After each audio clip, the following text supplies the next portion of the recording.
About this time of the year, many people, most people perhaps, are getting ready to go on vacation because it's summertime. And this can be a little bit complicated due to the pandemic right now, but the fact remains that summer is usually the time for vacation, and rightly so.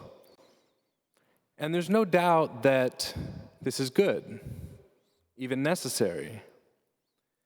But the question is for us, is this desire to change things up, is it to physically and emotionally recharge? Or is it because we are truly exhausted, burdened down by life, beaten down, not only physically tired, but spiritually too? Something that a week's vacation is not going to solve. For some of us, maybe this tiredness we experience is not just a physical thing, but something of the heart and of the soul. And so today, when Jesus leaves us this invitation to come to Him, He makes it to a tired people, to a people who are burdened. Because He's not talking about physical rest, He's talking about spiritual rest, something that we perhaps don't consider too much in our lives. But many people today are weary in their spirits.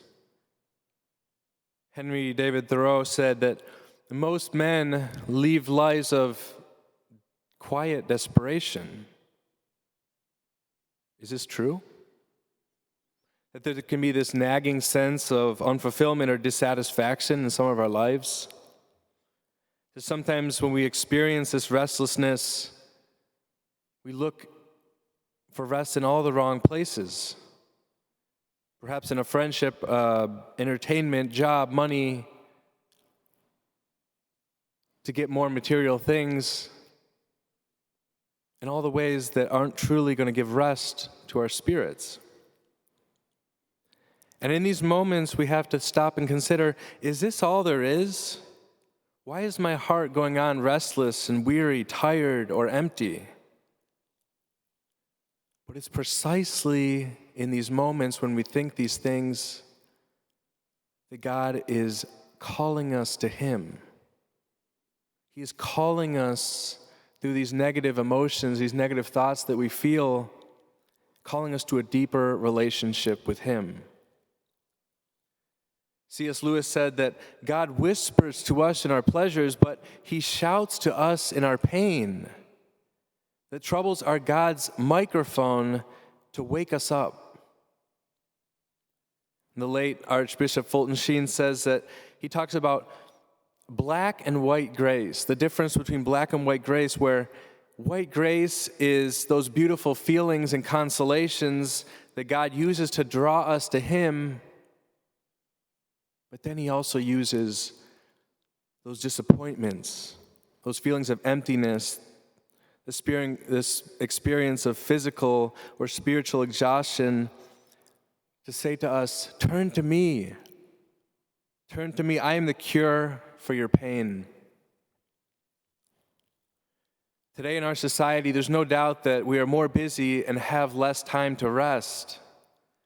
And that's partially, I think, because busyness can be a status symbol. If someone asks us, well, you're busy, you must have a great life, you must be important. But that's not necessarily the case. Being busy and being important aren't necessarily the same thing. In our production-oriented society, it's become one of the main ways where we identify ourselves. If we're not busy, if we're not keeping up with everyone else, our very identity is endangered. And it's so easy to get caught up with the musts and the ought, the things that people tell us that we ought to do, that we must do to live happy, fulfilled lives. But are we really happy? Are we really satisfied? And in the midst of this busyness, we're burdened on all sides. We burden ourselves by trying to meet everyone's expectations, often ridiculous expectations of us. And also the world burdens us to tell us to keep up with everyone else, to compare ourselves, It tells us that we have to have more and more things. And lastly, the devil burdens us by worrying us and stressing about situations that we may have. But we live in a society which tells us that every space, every moment must be filled with projects, activities, and noise. But at the end of it, we have to ask ourselves, what is the meaning of all this? Am I becoming a better person? Am I getting closer to God? So today, Jesus is inviting us to stop, to rest, to not just take a break from activity, but to rest in Him, to rediscover the meaning of our life, to rediscover the meaning of everything that we do in Him. He says, "Come to me, and I will give you rest." There's no vacation that can bring refreshment to our soul like Jesus can. Psalm 62 says that my soul finds rest in God alone.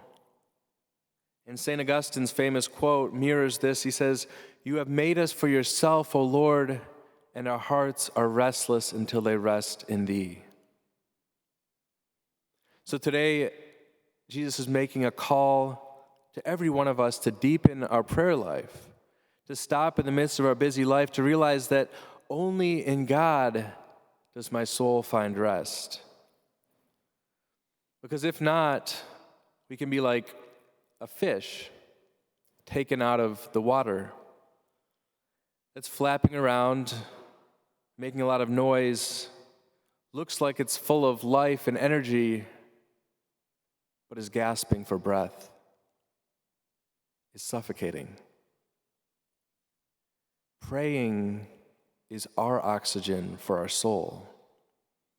And that means that it's not a luxury, but a necessity. Mother Teresa said that if you're too busy to pray, then you're too busy. And St. Francis de Sales would recommend, he says, everyone needs at least half an hour a day to pray. But then he makes an exception. He says, but if you don't have half an hour, then pray for an hour. Why? Because the more we have on our plate, the more busy we are, the more things that we have to do, the more we need God's grace to live it well, to do everything we need to do with charity, with love. So today we can ask ourselves, what does our prayer life look like? Is God calling us to deepen it? And what are the obstacles for this? Let yourself find rest in Jesus. Challenge yourself. And the Catechism says that prayer is a battle, so that means that we don't just necessarily find time to pray, we have to make time. It's a daily battle. But we make time for the things we love. Saying that I don't have time to pray is like saying, I don't have time to love. I don't have time for the very meaning of my life, the ultimate meaning of my existence, which is my relationship with God. But time, brothers and sisters, is not always the real problem. The real problem is knowing what matters, what really, really matters in our lives. Because we make time for the things that matter to us. And so the choice is ours. Either we choose to rest in God, or we will probably end up restless, weary, burdened, and without true peace. There's a Lithuanian violinist who says that if I don't practice for one day, I know it. Just me. But I know it. If I don't practice for 2 days, the critics know it. And if I don't practice for 3 days, the public knows it. And so it's the same with us, that when we stop praying, perhaps we're the first person to recognize it. But soon others will notice, that we are getting restless, that we are impatient, that we are not charitable, and the list goes on. So today, as we listen to the invitation of Jesus, we can ask ourselves, how are we going to respond? Will we look for true rest in Him or in the false, fleeting rest of created things?